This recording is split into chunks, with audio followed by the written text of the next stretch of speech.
And welcome back to Talk Smack with Mac. On this episode, our guest is a singer, a songwriter, a theater performer, an actor, and he's dabbling in some AI these days. So we have plenty questions, but let's welcome our guest, Brandon Godfrey. How you doing, brother? What up? Good, man. Good to be here with you.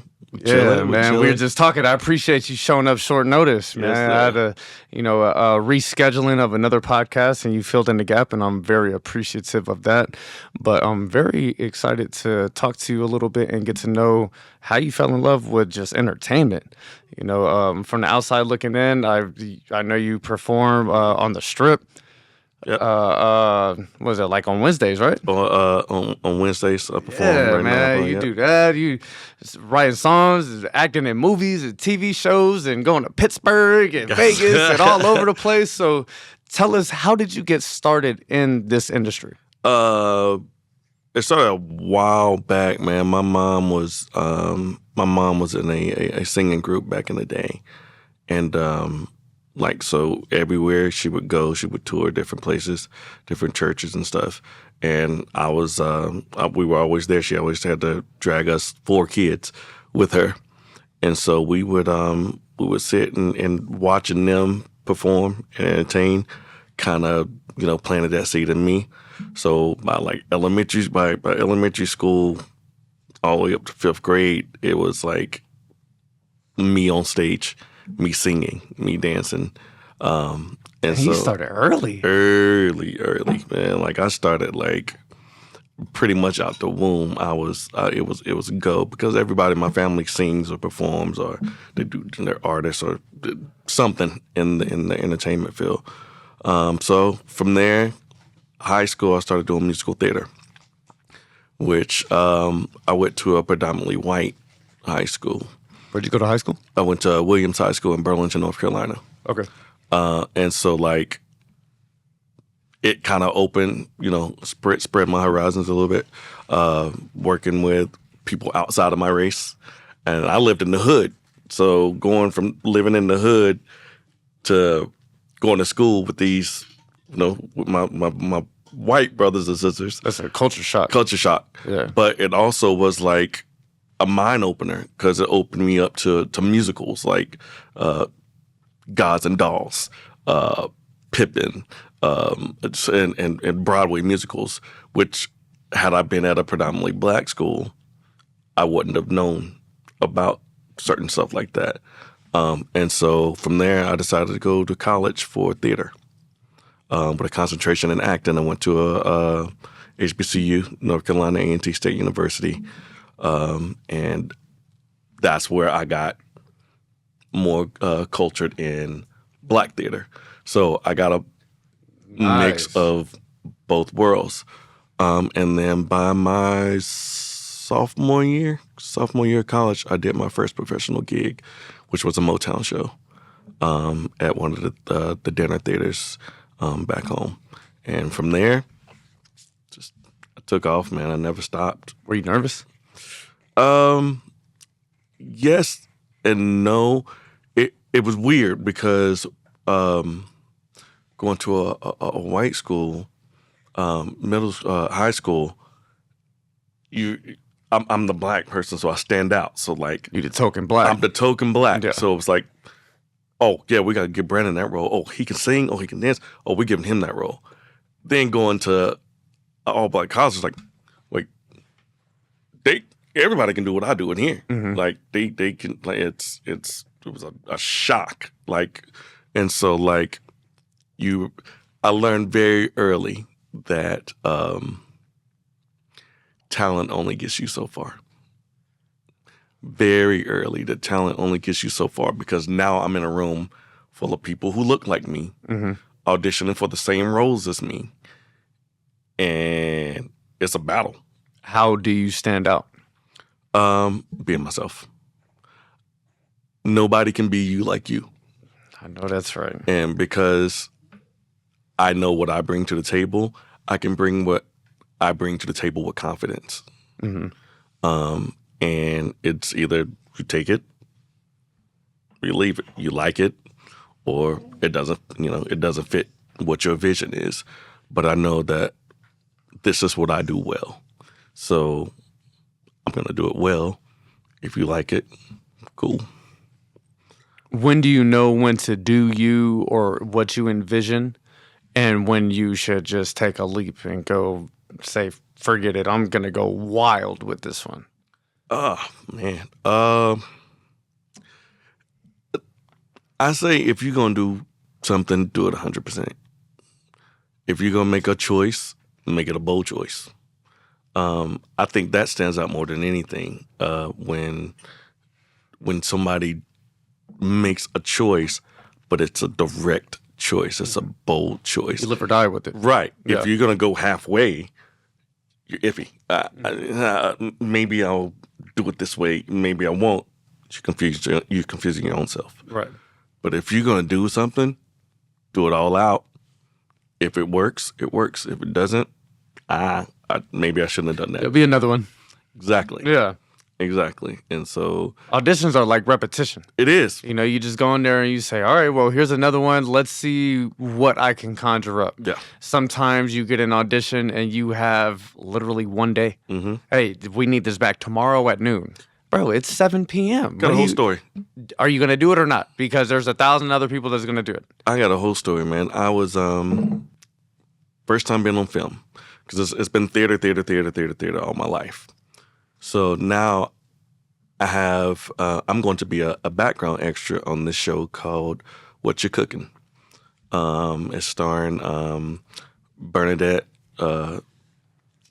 Jenkins from Thelma from Good Times. Dorian Wilson from the Parkers, Smokey Norfolk, who's a gospel singer, and what's her name? Kim Fields is the director, and so I'm just going there to be a background actor. Mm-hmm. And one of the casting directors sees me, he looks at me, he goes, "Hey, have you auditioned to be the cop?" I'm like, no, I'm literally just here to sit in the background. No, but I will shut some motherfucking shit And so down. He goes, Yeah. come with me. I'm like, all right. He Nice. puts a camera in front of my face, hands me the script, and says, read these lines. And right then and there, I have to put on, like, that quick. Mm-hmm. This is my first time on film. So, number one, I'm loud. I'm loud in this audition because theater, you got to project. You're taught to be loud, Yeah. right? You're taught to project. And so I'm reading them all hard and dramatic, and he's like, "All right, pull back."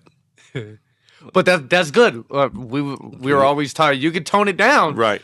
but you can't bring You it can't up. bring it, yep, exactly. And so I did it, and I got that was the first time I got cast in a TV role.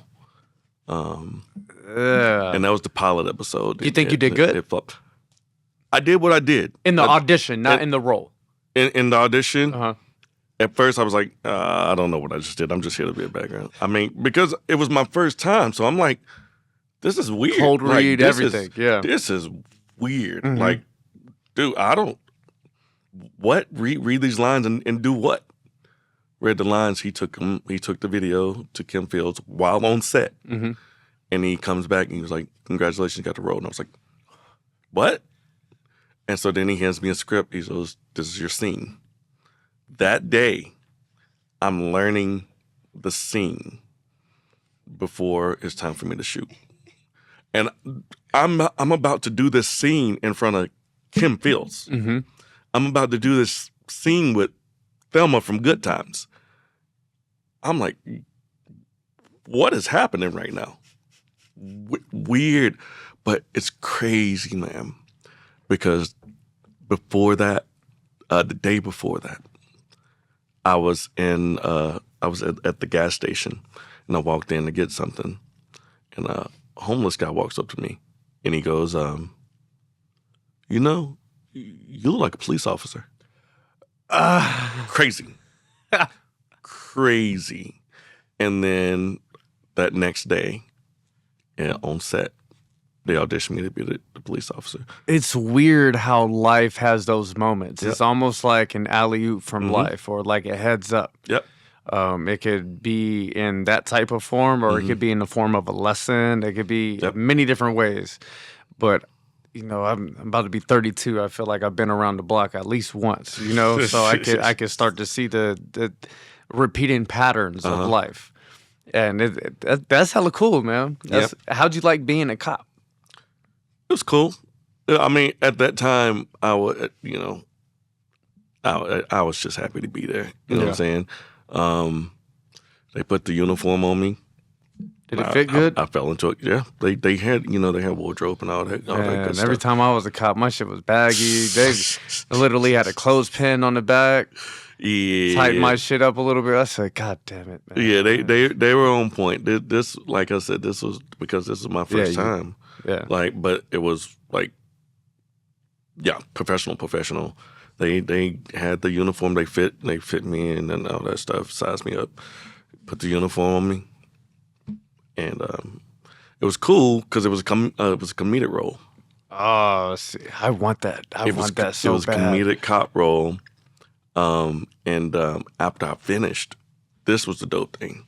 After I finished, Kim Fields, she laughed the whole time I was doing my scene. And that was juicing me up. Mm-hmm.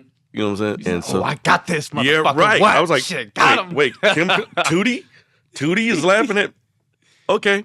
So then we finished the scene and she comes up to me, she goes, I'm going to write you a reoccurring role in this. She was like, because you're too hilarious to just be in this one scene. And I'm like, yo, I made it. This is my first time ever filming, and I made it off this one try.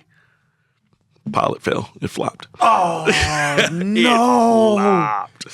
It flopped. And so that, I was about to ask what happened. Yeah, it flopped. The pilot was it didn't do well. So.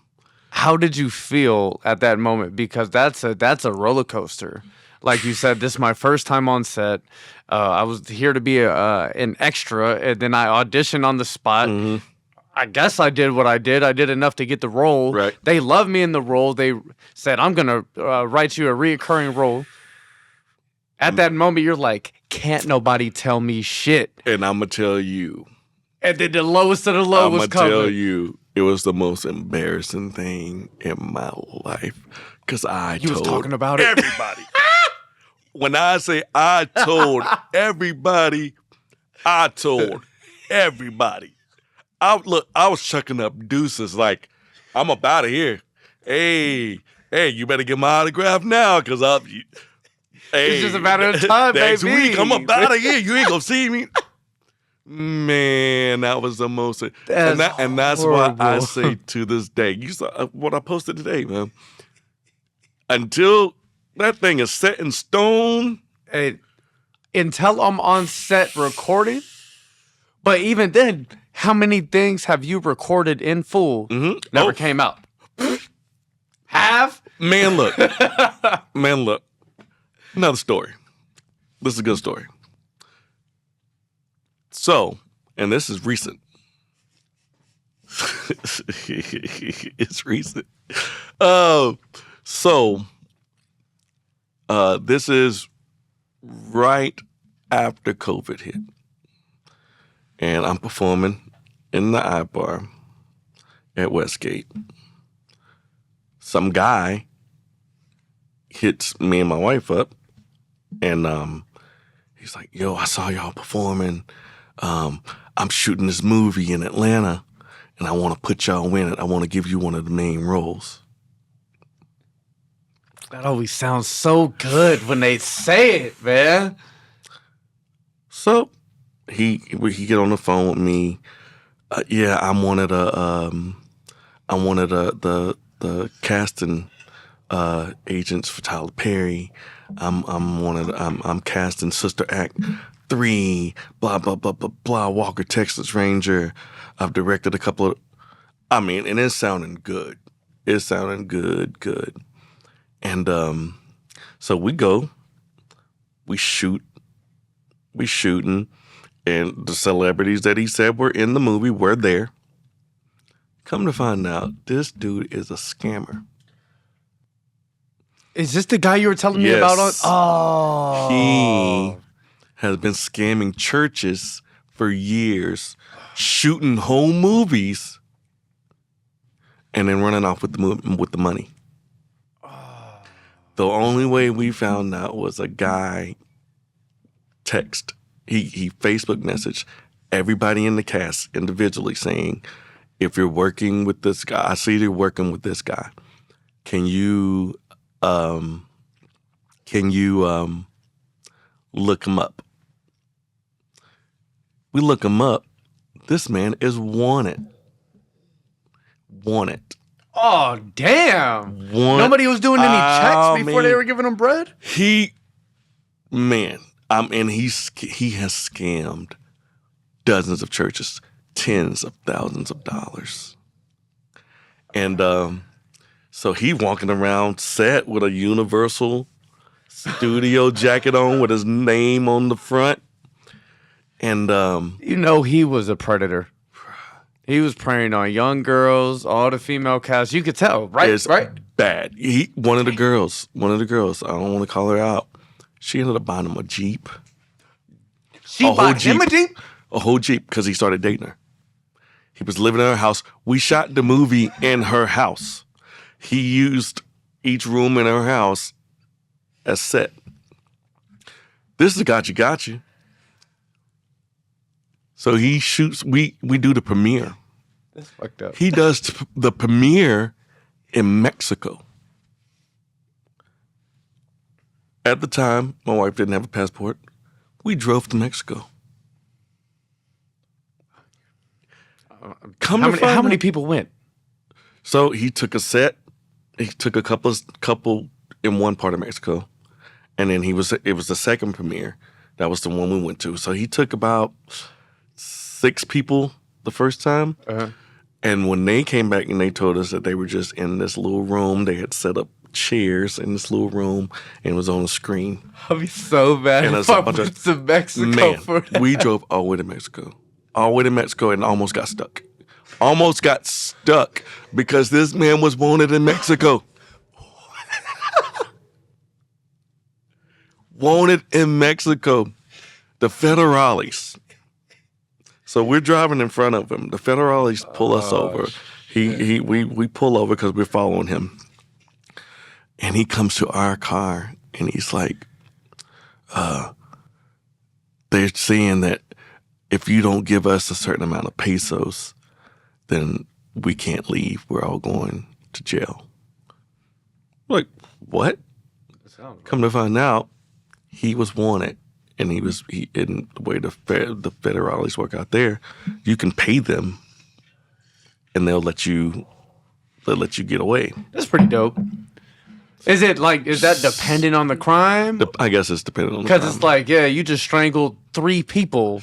Yeah. And shot 2 kids. They're like, but you throw me $3,500, I'll let it slide. But yeah, I think he might have been the same thing, some scamming stuff. Yeah. So he paid and then we left and then come to find out, long story short, movie never came out. Shot the whole movie. I mean, we shot the whole movie. Good practice. Movie never came out. It was good practice. It was good practice. And we met. We were able to network because it was so many, like I said, so many well-known people. That's the other thing. He had well-known, respected actors on set. Nobody got paid. This man took the money. What they say, pay was on the back end? Pay was on the back end. Yeah. Dang. Another lesson learned.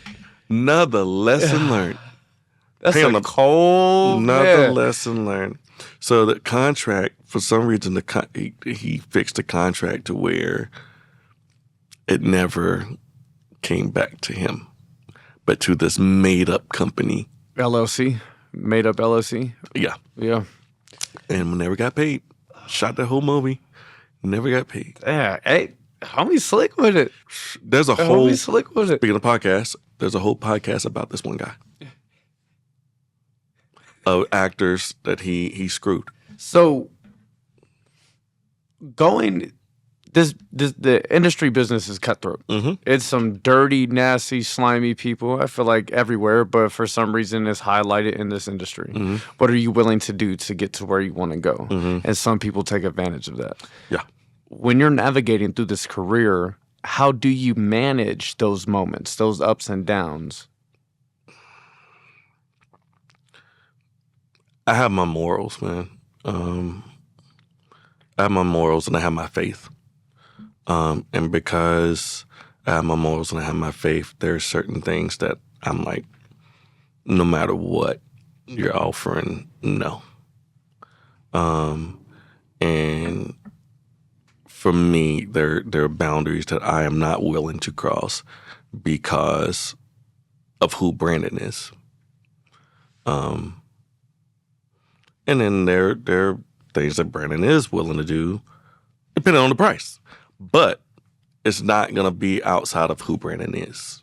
And so, yeah, for me, if it's not something that Brandon feels comfortable doing, no matter how much you're going to pay me, Brandon's like, no. No. Yeah, my soul isn't for sale. I just have to pass on this. You have to live with those consequences. You have to be the one to think about it. Exactly. You know, you could be driving a Ferrari and living in a 20,000 square foot house, but when you lay down at night and you close your eyes and it's all darkness, you live with your thoughts. You live with that.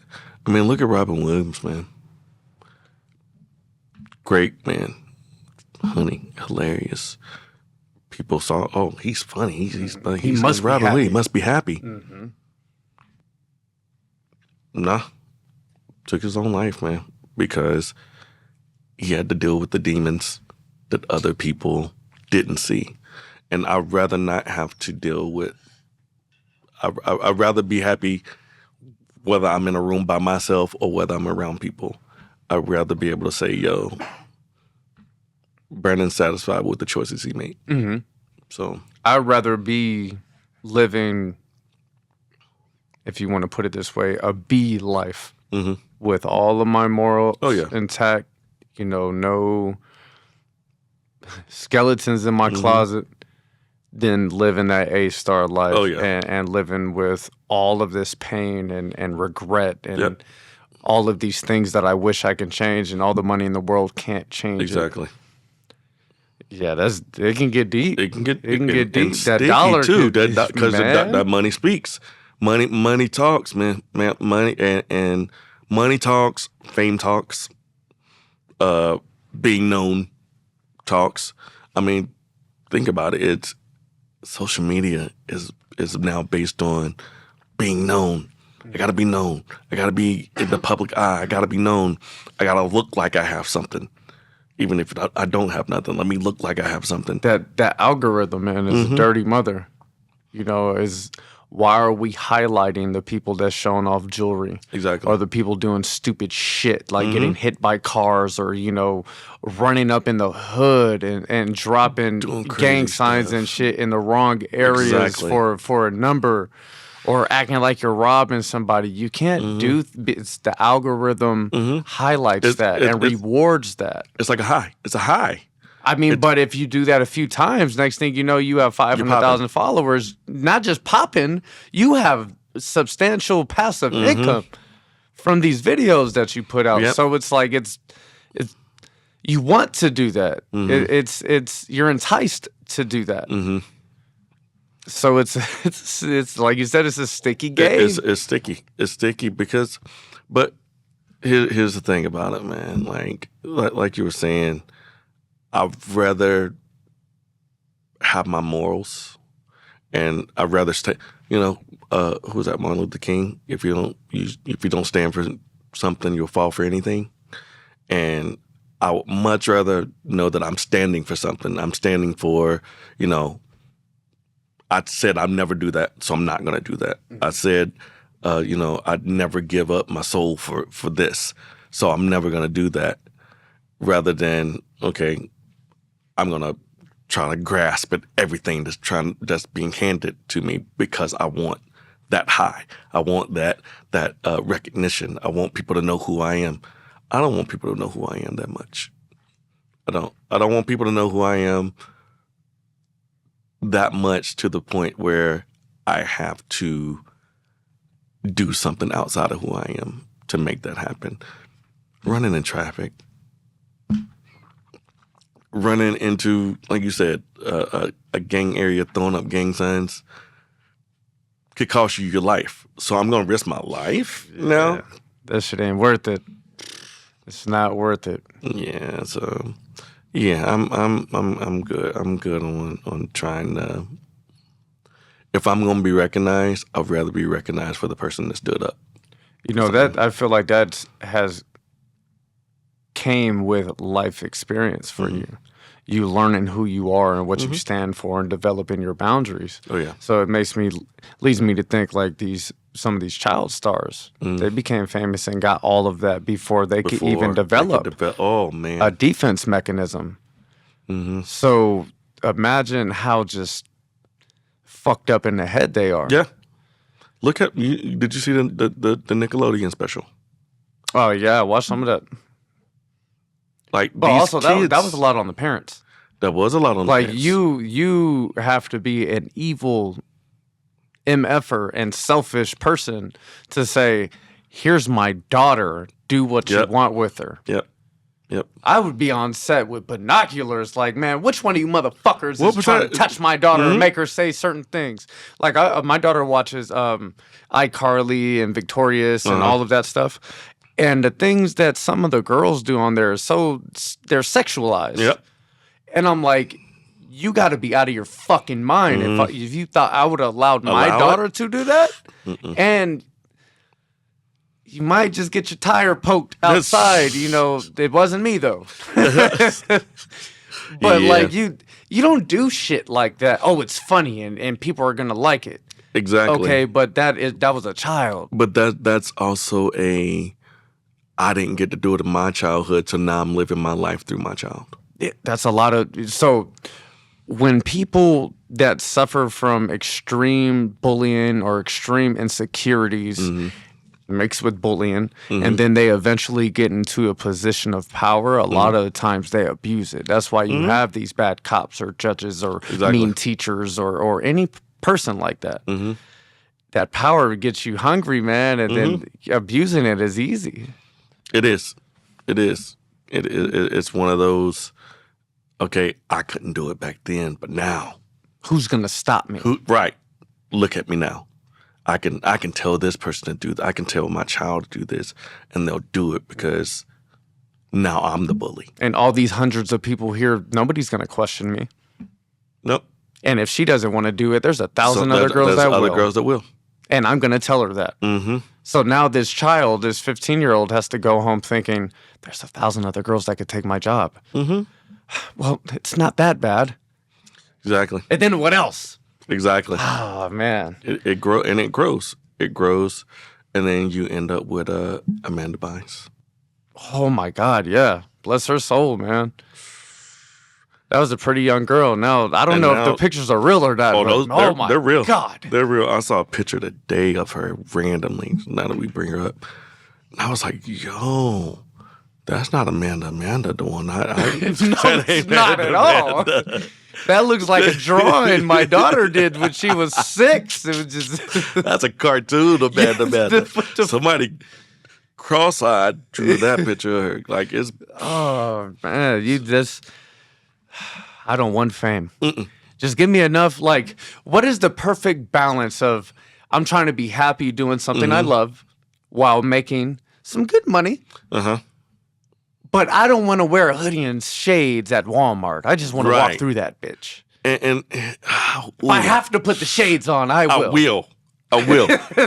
It is getting, because even actors who have movies on Tubi are now being recognized that way. And they're getting mobbed in Walmarts, and they better be following me on fucking social media. At least let me get paid for this. It's crazy. And so for me, if I can still have that actor life and still have my family and friend life and it be balanced, I think that's wealth. I think that. Oh yeah, it is. Because you have your peace of mind. You got your peace of mind. You do what you love, so you're being creative because of what you chose. So you're getting the mental going, and then you have enough to pay your bills, save a little bit, and go on a vacation with your family. Exactly. Not have to worry about how much dinner costs, stuff like that. Exactly. So it doesn't get better than that. But that circles back to those boundaries that you create. There,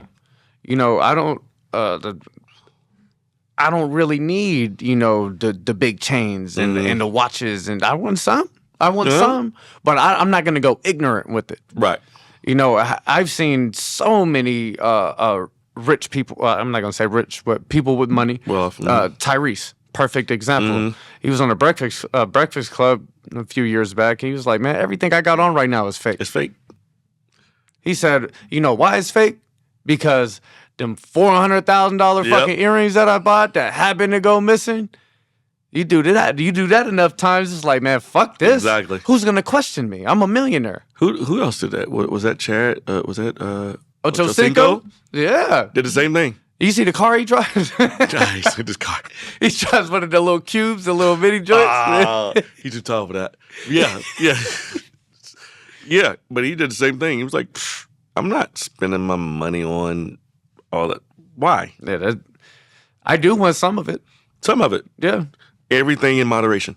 Everything. It goes back to balance. Balance. That shit is key. And just me though. I'm about generational wealth and making sure that my daughter has a better opportunity and starting point for me. So it's like, do I really want this, or do I want to go buy this dividend stock that's going to pay me back a few cents or whatever, a few dollars every here and again, and start stacking that up? Exactly. Or do I want to go, buy a little gold, buy a little Bitcoin, buy a little, Microsoft, right? Meta, shit that's going to keep going up. Because it's literally about being able to pass it down. Yeah. Because once you're gone, it's a wrap. It's a wrap. So who has it? Who can I pass this on to? Who can they pass it on to? Who can they pass it on to? Keep it going. And keep it going. Yeah. I don't want you to struggle like I struggled. So now you don't have to struggle. Now your child won't have to struggle. Right. And that's what you want, man. You want to be able to pass that down. So. All right, man, Brandon. I want to jump over to take after take, bro. That's my favorite segment of the show. And I have some special questions set up for you. And we're going to start with a little bit of AI versus human creativity. I know recently you started a female AI singer. And that was basically for you to highlight your songwriting abilities, right? Okay. Which I think is dope as shit. All right. AI will replace most musicians within 10 years. Agree or disagree? I disagree. I think I disagree because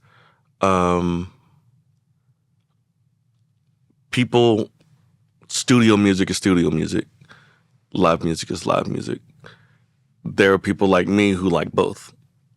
There are people like me who love to create and then also love to see the artistry of somebody being able to play a bass, the artistry of somebody being able to play a keyboard, a drum, a singer, being able to hit notes that no one else can sing.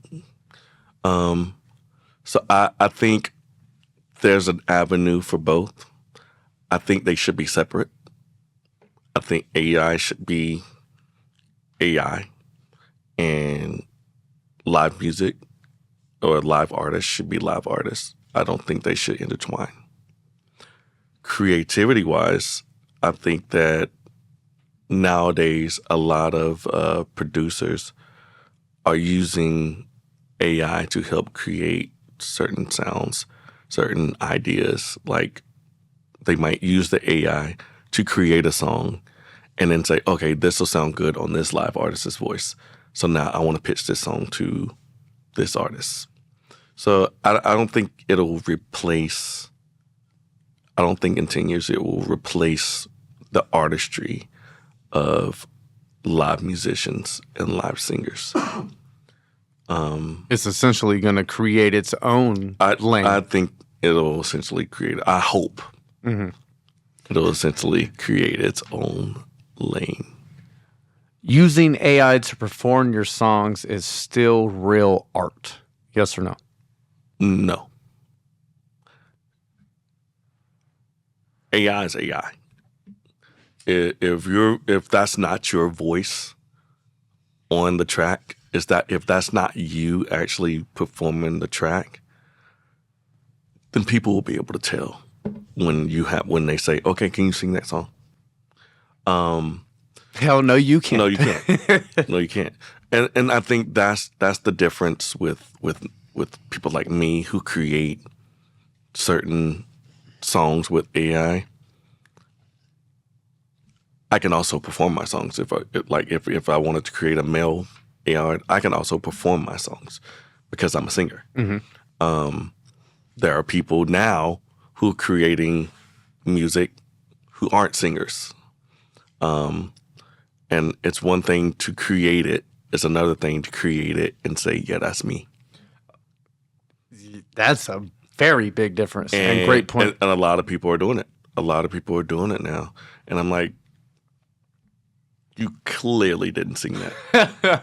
That's clearly not you. And here's the other thing about AI. AI is starting to have a cadence that's very recognizable. People are able to say, that's AI. It's too perfect. Some certain pitchy things, certain lyrical things. There's like, oh, that's clearly AI performing that. With actual music, there's a feeling that humans give that AI cannot give. There's emotion that humans can put into lyrics and words that AI can't do. That feeling when you get goosebumps when you're listening, it's just like you react. Your soul reacts. Exactly. Yeah, I feel like AI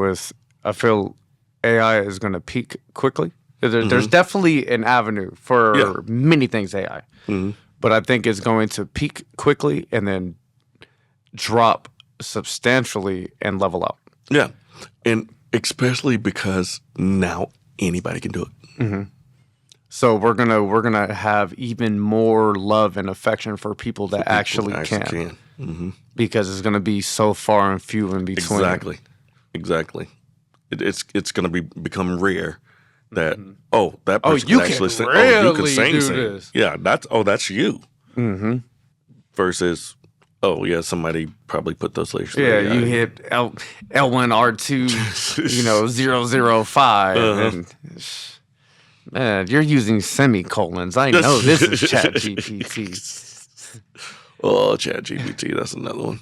AI is a tool, not cheating. Agree or disagree? I agree. AI is definitely, for me, it's definitely it's a tool because AI has enhanced my songwriting. I'm a songwriter. I'm an artist. So I'm used to pen and paper. AI has given me a way of, these are my lyrics, giving me an idea of how I could get this to flow into the song. Okay. Oh, I like that. Okay. So, or I'm thinking of this. Give me examples of metaphorically speaking how I could put this in to this point. And with me, I write my lyrics word for word when I use AI. Like a lot of people will say, give me an idea. For me, I use AI the same way I use my pen and paper. I type lyrics in, every last one of them. I might go into it, hum a cadence. AI will take it and say, okay. These words could fit. Right. And that's the way I... And then you go in there and tinker a little bit. It's a fine line. It's a fine line. Because how many... Of course, honesty is always going to be in play. Yeah. But I know, like, for instance, when I wrote my first script, it was like honor for me to not use Chat GPT. Uh-huh. I was like, I don't want to use it at all. Yeah. Because first of all, I need to complete this. I need to finish this. Mm-hmm. I need to get down, develop characters, and write a beginning, middle, and end for my mind. And if not, it goes back to them skeletons in the closet that you got to deal with this shit. But I could also see, okay, I'm getting writer's block and I cannot figure out how I could tie this together. Chat GPT, word for word, this is my shit. What is something I could fit right here? And see, how many people do that? a lot of people. But just like we were saying, that feeling and emotion, that human feeling and emotion that goes it lacks it. Because just like lyrics, that feeling and emotion that human can give lyrics, it's the same way with writing. When you have something in your head and you're writing your script, you have a certain feeling and emotion that you're writing those lines with. Usually coming from personal experience, either something you went through or saw or seen. Yep. Also, I think AI lacks that because, and I'm not no AI whiz, but from my understanding, it collects a huge collection of data and gives you the average. Yep. So you're never going to get great. Exactly. You're just going to get some mediocre shit. Mediocre. It's going to give truthful and factual, but it's going to be mediocre. Human emotion matters more than the perfect vocals. Yes or no? Yes. Yes, absolutely. Because I can hear someone sing something so pretty, but it lack emotion. Pretty song, no emotion. I can hear someone sing the exact same song with some bad notes, but they're in it. They in it. It's because you could feel the emotion through the vibration of their voice. You can feel it. It's telling a story on its own because it's going directly to your soul and you're absorbing that shit. And now you could reminisce or relate or just understand. And that's the thing about these artists nowadays. Songs back in the day, you could feel that emotion that they were singing with in the studio. You could feel that, oh, they meant that. And now it's more or less, how can I make a hit? I was going to say, you got a collection of writers going in and writing what the people want to hear versus let me tell you a story. Exactly.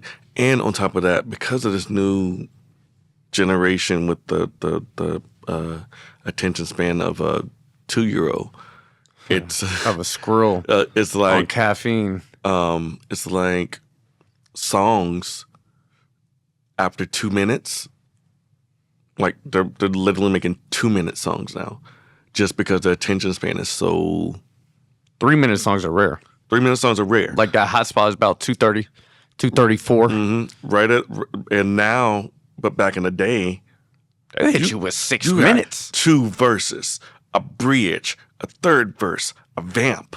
And then they'll just let it ride at the end. Let it ride. And some people, depending on how far you want to go back, that's when they really just let it go. Yep. Man, just let the beat go. I'm about to just give you some shit. Exactly. And that's usually the best stuff. That's the best stuff.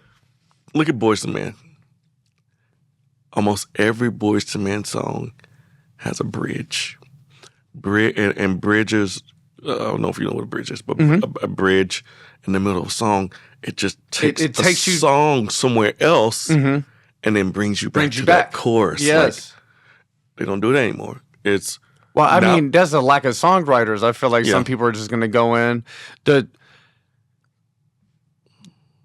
good and the bad, the pros and the cons of this production is just so amazing these days that it has overshadowed the lyrics to where they don't really matter anymore. Okay. It's just like, man, how can get the production good, throw some lyrics on there, and then the mixing engineer go in here and make it fucking crazy. And then it's like, who cares what he's saying? I don't even really understand. Can they do a little TikTok dance to it? Can they do a little, can you do a little TikTok dance to it? Hey, that's low key. It's always been like that though since like 07. It's been like that for a while. It has. It has. But like now it's like, because TikToks are like 8 seconds. 8 seconds long. Can we take 8 seconds of that song, pull it out, have people create a dance, and now the song is popping because of this 8 seconds of a TikTok dance? But if you listen to the song, it's like, damn, this song sucks. Terrible. It's terrible. Shut up. I can only listen for 8 seconds. After that, it's a wrap. And then it becomes so repetitive because now the algorithms hit it. So every time you scroll down, you're hearing the same 8 seconds over and over and over and over again. And it's like, where did our creativity go? Where's the love for it? There's no love for it. There's no love. There's no love for it because it's now, how can I make a quick dollar? How can I make a quick hit that'll be catchy, that's going to make me blow up? All right, so for this next one, I want you to try to not be as unbiased as possible because you have been around music and sound for so long. You have a trained ear. Most people can't tell the difference between AI and human singers anymore. Agree or disagree? I'm biased. They can't. Now, musicians can. Yeah, I would hope. Musicians can. Producers can. But to a normal everyday listener, no. They can't tell. They can't tell. Oh, that sounds good. Who's that? Ooh, who's that? Who is that? It's because you have to, and I'm speaking from experience. You know, with Kyle downstairs, he has helped me out a lot with this and broke certain things down. But you have to be aware of what to listen for. And if you're not aware of that, then you have no idea. You're just listening to it. But if you're saying, okay, I want to listen for the reverb on the hook. Okay, now you're saying, okay, let me bypass all this other noise and listen for this specific sound. That's how you start training your ear. Now, over years and years of doing this and all different types of things that you could do to a song and sound, you are accustomed to everything. Yeah. So you can now depict everything that you want to listen to and for. Yep. Versus the average day listener is like, damn, that shit sounds good. That sounds good. I mean, I listen to stuff that I wrote on AI and I'm like, oh, that sounds good.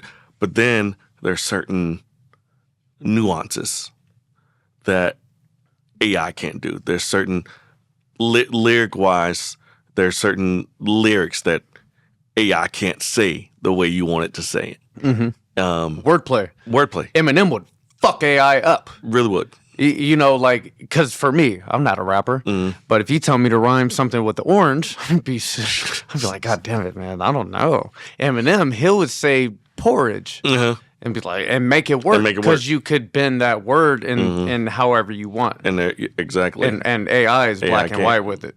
It is literally, this is what you wrote in, this is what I'm going to say. And so, and like I said, because I write my stuff word for word, like I don't use AI to say, here's my idea, can you come up with something? It's literally my lyrics. There are times where something will sound weird because I wrote it this way, but that's not how I wanted it to sound. Or you're going to sing it a certain way. Right. Yeah. I wrote it this way. I wanted this cadence on it, but you keep giving it this cadence because you're AI. I wanted you to say this word this way, but you won't because you're AI. You don't get it. Like, why are you saying it so that's too proper? I'm not trying to be proper. I'm trying to put slang on it. Right. But you're being proper. And so there like I said, there's certain things you can say, yeah, that was a little too proper. Or, oh, they muttered that word. Like I've come to notice that too. There's certain words, if there's so much going on at one time in a certain part of the song, for some reason it muddies up the words, and you can tell, oh wait, that's not what was supposed to be right there. It's supposed to be saying this, but because there's so much musically going on, it couldn't decipher everything. It couldn't decipher everything. Yeah. Yeah. Shit. Hopefully, it doesn't get too much better. All right, these next ones, these are like shotgun questions. Try to keep to the response under 10 seconds if possible. Okay. If it's just so damn good and you got to keep going, I understand. Gotcha. Songwriting matters more than the performance. No. Great songs can survive bad singers. Yes. If you're not writing your own songs, you're not a real artist. Not true. TikTok matters more than talent in music now. Yes or no? True. Being Yes. consistent beats being gifted. Yes. Most musicians fail because they don't treat it like a business. Yes. Acting is harder than making music. For me, no. Music is a better path to fame than acting.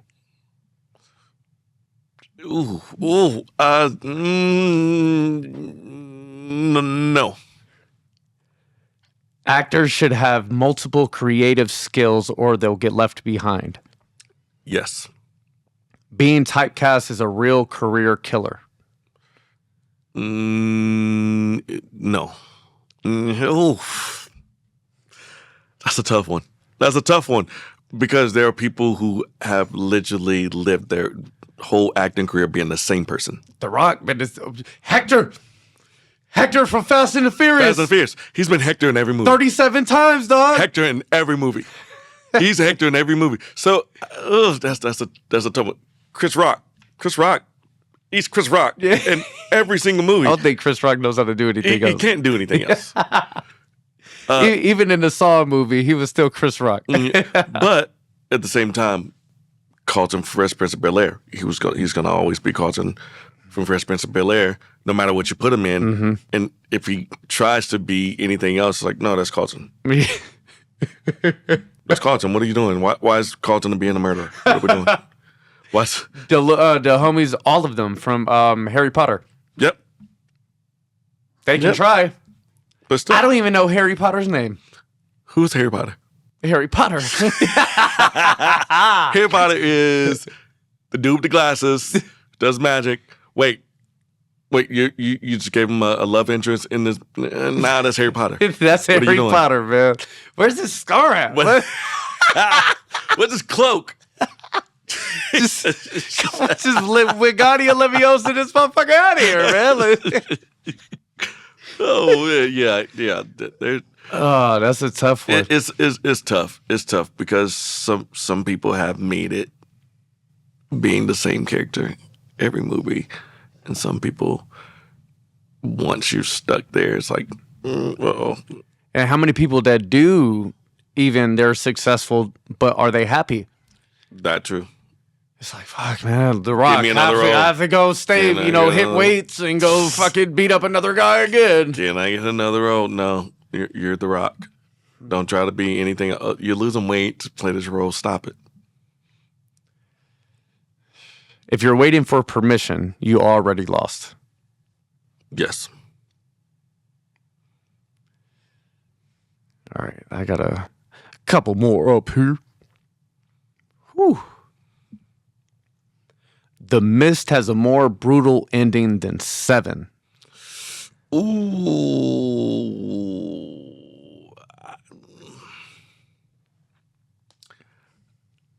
The Mist was my movie, so yes.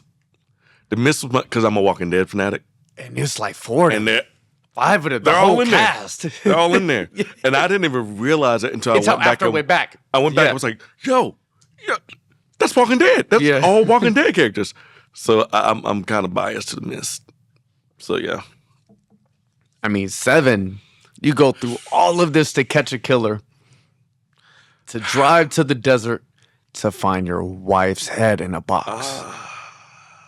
But The Mist, you don't even know what's don't know. out there. You can't see All it. you know is it's so horrific that nobody's surviving, Mm-hmm. everybody's dying, and you have a few bullets left in this gun, Yep. just enough to wax off this old man and lady Yep. that you just met, Just met. and your son, and then you're going to deal with the horrors that come out of this mist, only to find out that it's the army coming to save the day. It's the end. You were right at the end. If you could have just held on just a few more seconds, I think the miss. I would have waited for some screams or like a window to break or something.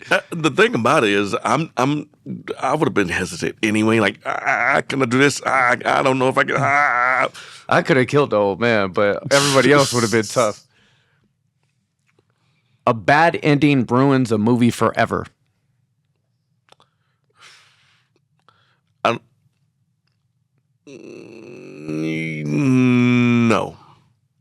No, I've seen some movies that were great up until the end. And I talked about the greatness of the movie and how bad it ended. But it didn't ruin the whole movie for me. So it was like, yeah, it was good up until the end. Yeah, I'll watch I've heard it that again. a lot. I'll watch it again. But I might cut at 45 minutes, though. I'll watch it again. But yeah, it was good up until then. Plot twists matter more than characters.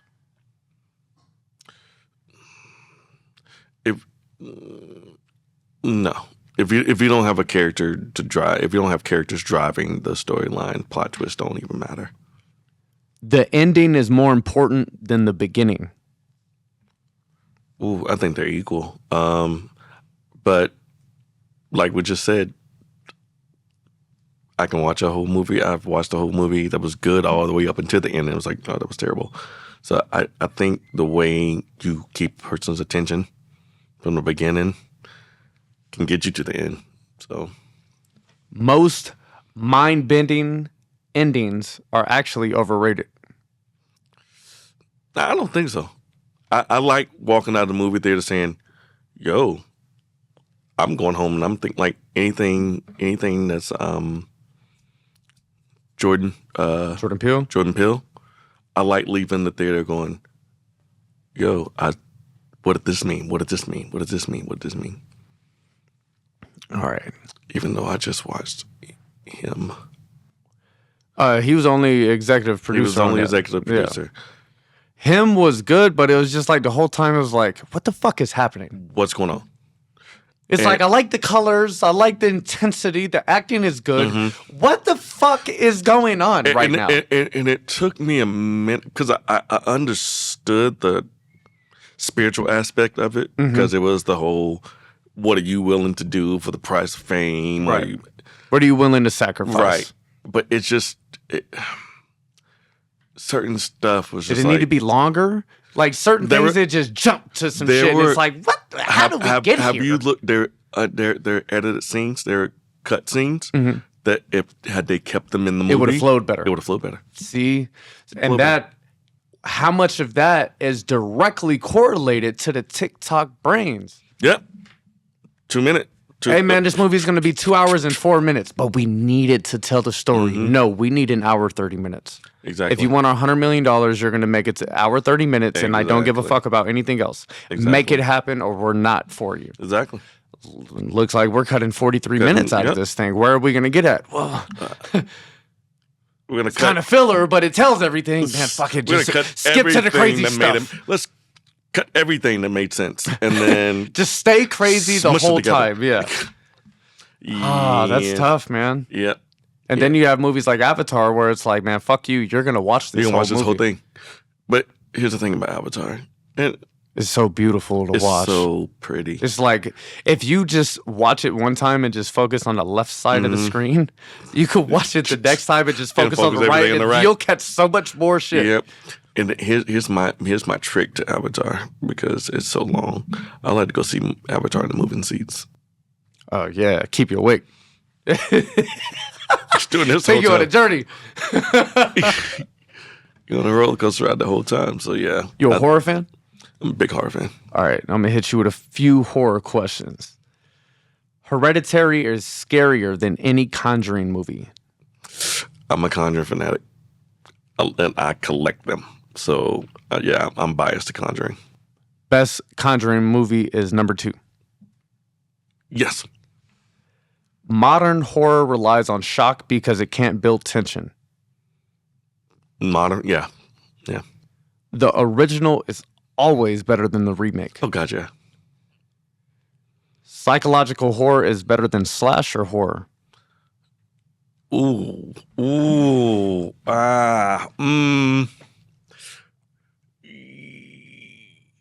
Yes. Absolutely not. Absolutely not. I'm on the fence, man, because if you want to say better movie, a better like overall movie, psychological, yeah. Slasher, cut them motherfuckers up and let's keep it going. It's that's a tough one for me. It's up in the air because I like the I'm gonna mind fuck you. Right. Yeah. I like that, but then I also like the literal. I'm gonna stab you in your face, and like Terrifier. I just break them bones open. I want to go exactly. And I feel like as I'm getting older, I can't take it as much as when I was little. Yep. I'm older. I'm like, that hurt. Yep, that had to hurt. My back cracks a little bit. I'm like, what's happening? If the villain talks too much, the movie is worse. Freddy talked a lot. Chucky talked a lot. No, I don't think so. If Jeepers Creepers said one word, the movie automatically goes down. That's true. But he was a different... Because... If Ghostface talked through the mask to the person versus through the phone, it would have been way worse. That's true. If Jason Voorhees ever spoke a word through his mask, I'd probably think of that little punk-ass kid that drowned in the lake. But Freddy had his good. He had his one-liners. He had his man. He say something. Bitch. He say some stuff. You be like, yo, because it's low-key like stand-up comedian style. Chucky was the same way. Chucky, he just say stuff, and you're like, yo, that. I would have said that shit too. I understand that. I understand. So it has to be done right. But overall, I'm going to say it makes the movie worse because there's only been special cases where it has worked. You're right. It outweighs. It does outweigh.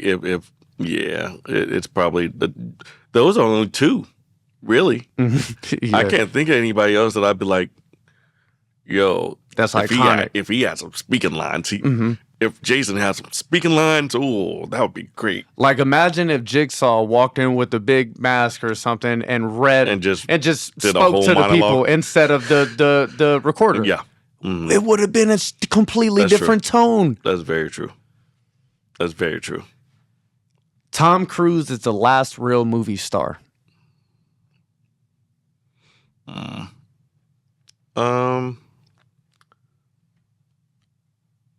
Last real movie star. I don't think so. I don't think so because I still like people like Jason Statham. And like Jason Statham. I still like. He's not really a star though. Like how many people are generating, hundreds of millions of dollars at the box office every movie anymore? That's true.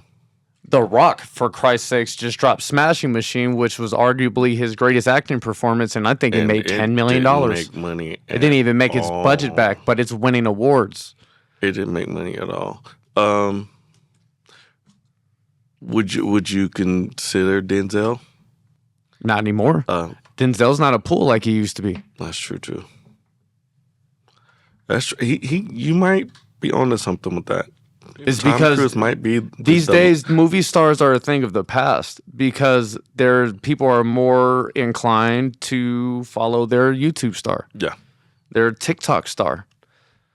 Do you want to? Denzel's got a new movie coming out. I don't care. Logan Paul is making a new movie. Who wants to see Logan Paul in a movie? Have you seen his movie with the airplane? You're right about it. Have you seen that? I haven't. That movie was funny as shit. It was like never mind. It was the white man soul plane. I was about to say never mind. You're right. Yeah, you might be onto something with that one. Tom Cruise might be the last of the dying breed. Unfortunately. Yeah. Unfortunately, that just goes to show how important it is to be a star on social media. To post, to let people know what you're doing. Yeah. So when you have people like you and me that are more, I don't really want to be seen. We don't have a choice. Yeah. You will get left behind. You could be the most talented person. Oh man, Brandon crushed this audition, man. He's fire. It's really out of Brandon and so and so. But I'm really leaning towards Brandon based on the audition. But so Now you got to follow him. now you got producers in the back saying, "Well, pull up their social medias." Yeah. Brandon, what you got? Oh, Brandon's private. Brandon has following 200 and he has 500 people following him. Yeah. So and so, what do they got? 47,000. They're getting 5,000 likes per post. What? Yeah. We're going with so and so. So and so, because this many people's gonna watch my movie because so and so's in it. We're gonna make our money back. We know that with Yeah. so and so. The performance doesn't matter. We could hide it in editing. Which is so crazy. And that's another reason why I said what I said today, man. Sickening. With the whole like talent is literally being overlooked because of these are the popular people. These are the people who we know are gonna make us money. So let's put them in our movies because we know people are gonna gravitate to that. This person might be more talented, but this person's gonna bring the following. Has it always never been about talent? I feel like in the past they were more inclined to bring an established person on board because of the automatic returns. True, but in the past, social media didn't exist. That's why you have stardom. When this person goes outside, people go freaking crazy. Oh my God, Tom Cruise is at Albertsons. You know what I mean? Tom Cruise is at Walmart. Go to Walmart on credit. Go. Can you imagine? Can you imagine Tom Cruise walking around a Walmart? All 5'5" of them. Hiding in between aisles. That's funny. Versus now, it's like people are like, "Oh man, Kai Cenat is live streaming. Yep. Man, let's go hop. We can live at home with him for the next X amount of hours. Yeah, it's crazy. It's just different times. It's crazy. Totally different times. Totally man. different times, man. So I know last year was a big year for you, man. Yeah. So give us a little bit of just what happened to you and the things you accomplished last year, and how that is giving you momentum going into this year. Okay, so last year I decided to leave the Motown show that I actually moved to Vegas to do.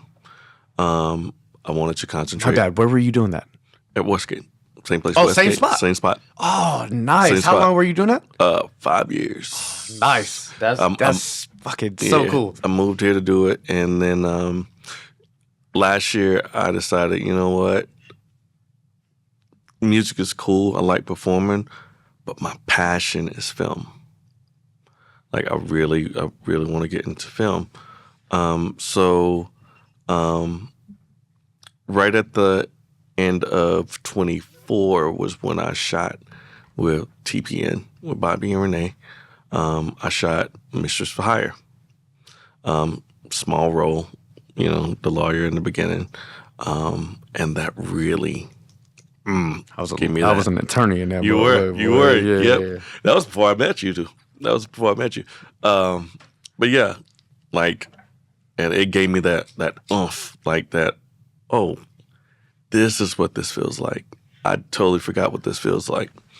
So how long had it been in between TV or film? It was all theater for, like I said, I had that one audition. Mm-hmm.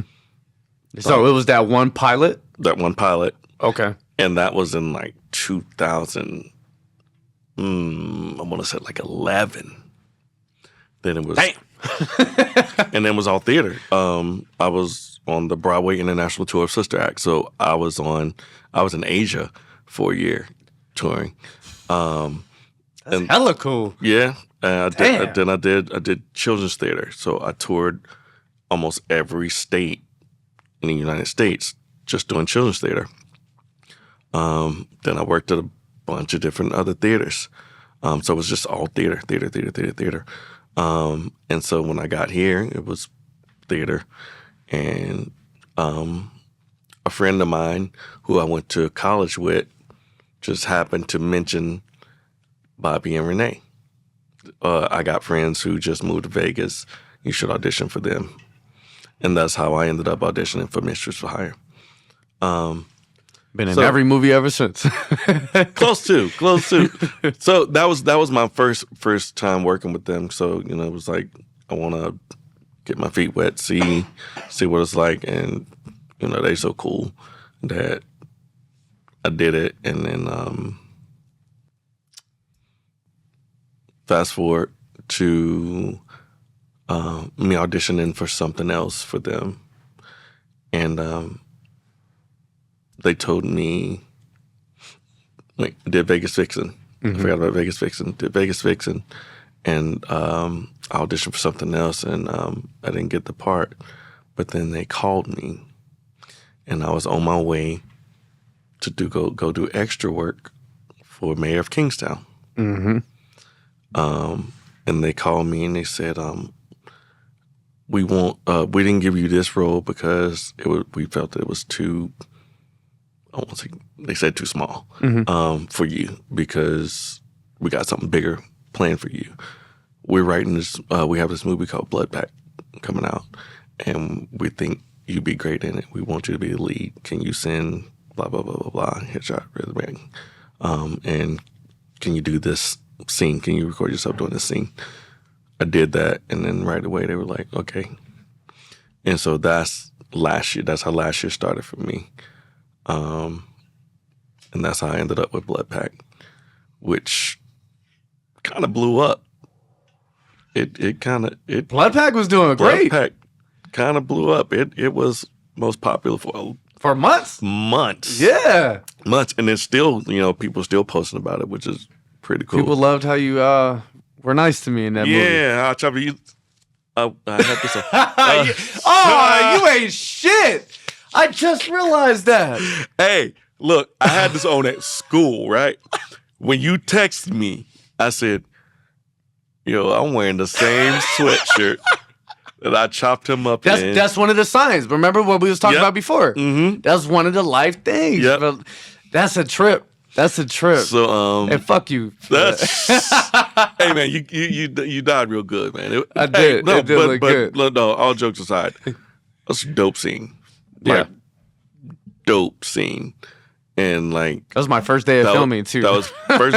You died the first day. First day you came in, but that was actually also my first day ever being on set with you. Yeah. So it was dope, man. Yeah, that shit was fun. That was a good one, man. Definitely won't be in a sequel if there's ever a sequel. Oh yeah, you go. Unless I'm a zombie or some shit. They make it hard. They make it hard. You just come back. Yeah, let me be the guy in your head or some shit. That you know, part, talking some shit. And you know what? Hey, Bobby Renee. Because I'm gonna just pitch the idea out there because, like you said, it was doing numbers, man. Let me get my ass back in there. So after that, man, I after Blood Pact was when I got the extra work with Tyler Perry. So I shot Beauty in Black with Tyler Perry, which was pretty cool. It was cool being on a Tyler Perry set. And what's crazy is on the set, most of the extras, if you have done movies on Tubi, a lot of them were some of the actors and actresses that have done Tubi movies. So I'm looking at people like, yo, I seen you in that movie. Yo, I seen you in that movie. I seen you in that movie. So that was pretty dope to see those people get other opportunities. Yeah. Yeah, and it was from there I shot Blood Pact, then we shot something old a little bit after that. Something old. And that was a fantastic time. We shot Her Last Patient. Oh yeah, I forgot about that one. We shot Her Last, and it was one. What was that for? Was that for Blood Pact?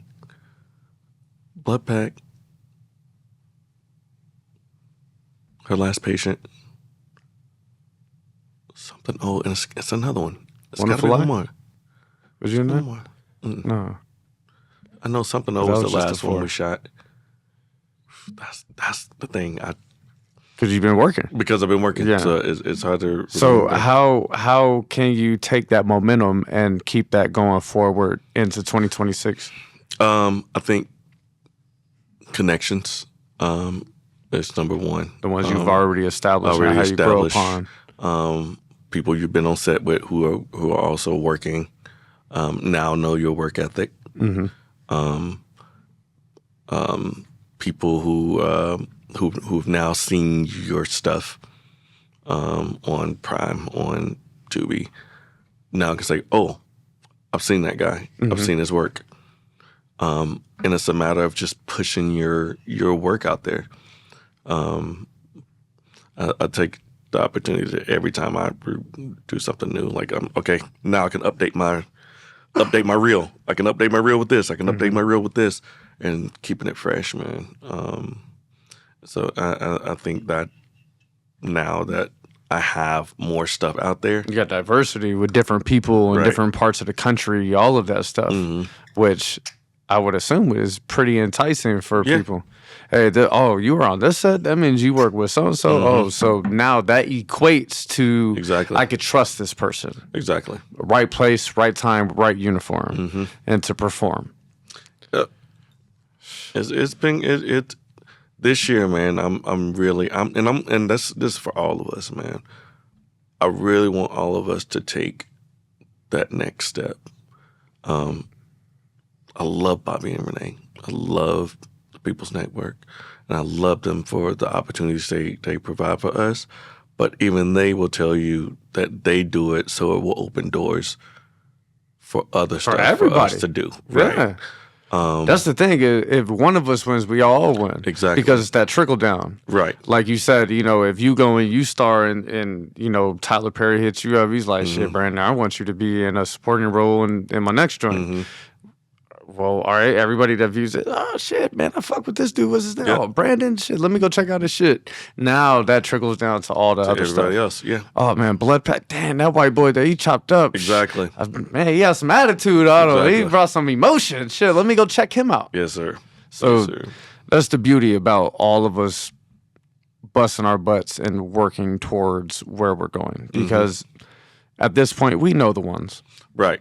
So it's like, okay, how can I help them and look out for them? Right. And people would be surprised how willing people are willing to help other Right. people. And that's the thing that the beauty of working with Bobby and Renee is the family atmosphere they create. Because when we leave set or when we're on set, we know now, okay, this is not just my castmate. We become We're homies. homies. Yeah. And so if somebody's looking for this and this, oh, So my boy. I know exactly who will fit Yeah. this role, man. And it's just a dope atmosphere they create for everybody to connect, for everybody to work, and that's what makes it so easy for everybody to connect is the atmosphere they create. And so I love the fact that we leave set feeling like family. We don't leave set feeling like, all right, stand that it's motherfucker. done. I'm Shit. gone. Yeah. All right, we recorded that. Okay. A lot of times, Go. a lot of people are like, damn, I don't want to leave. Exactly. Damn, this the last day filming, or Exactly. this, fuck, man, I'm Hate going to it. miss you guys. I hate it. I hate Yeah. last day of filming. I hate it because it It's feels bittersweet. Like, it is. It's bittersweet. And even though it's 6 days, it feels like forever. It feels like you've been filming this, working together forever. And in those 6 days, and it's like, yo, this is about to be over. It's like Yep. when you graduate. It's like, yo, I'm leaving all my Yeah, all my right. friends. Right. And that's what it feels like every time you leave set. It's like, all right, I'm not going to see you. Or maybe I will. Maybe I will see you again. Or I don't know how long it's going to be before I see you again, but I'm going Yeah, we can see each other again. to, yeah. Well, Brandon, I appreciate it. Yes, sir. Great podcast, great conversation. But every time I have somebody on the podcast for the first time, I give you an opportunity to talk to the smack talkers and let them know anything we haven't went over so far. If it's movies coming out that you want them to look out for, or social medias that you want them to follow, anything that you want the people to know, this is your chance. All right, cool. Brandon Godfrey, actor, singer, songwriter. Follow me on Instagram. Just call me BL. That's JUSC. I can't spell right now. JUSCALLMEBL. Just call me BL. We got Her Last Patient coming out, and was that March 17th? We got Something Old coming out in, would say May. Something Old is coming out in May, and yeah, I might drop another AI album.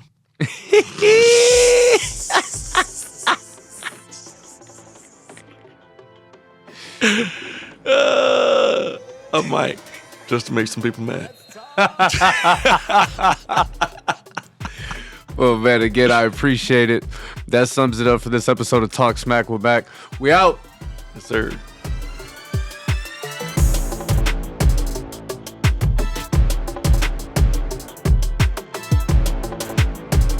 Let's talk smack.